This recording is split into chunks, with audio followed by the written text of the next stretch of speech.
పాత ఇంట్లో రెనోవేషన్ వర్క్లో భాగంగా కిచెన్ వాల్స్కి టైల్స్ వేశాం. టైల్స్ వేయడానికి ఇదేమీ కొత్త గోడ కాదు. అలాగని డిస్టెంపర్ పెయింట్ వేశారు.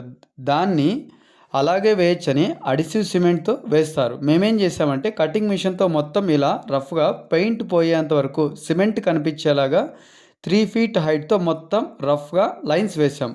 పాత సిమెంట్ కనిపించేలాగా లైన్స్ వేయడం, ఇప్పుడు వేసే సిమెంట్ రెండిటికి బాండింగ్ ఉంటుంది కాబట్టి ఇలా చేసాం.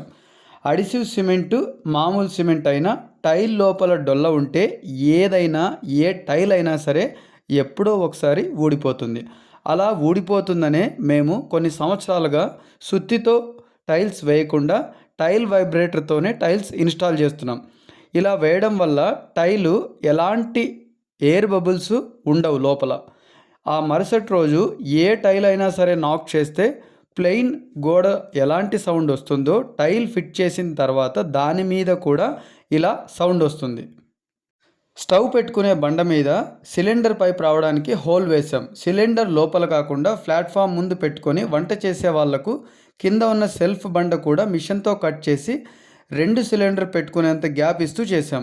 ఇలా కిచెన్లో వంట చేసే వాళ్లకు సౌకర్యాలకు ఎలాంటి ఇబ్బంది లేకుండా అవసరాలకు తగ్గట్టుగా చేసాం. 12x18 టైల్స్ వేసాము. పాత కిచెన్ అయినా సరే ఎలాంటి డిస్టర్బెన్స్ లేకుండా అన్ని అవసరాలకు తగ్గట్టుగా చేసాం.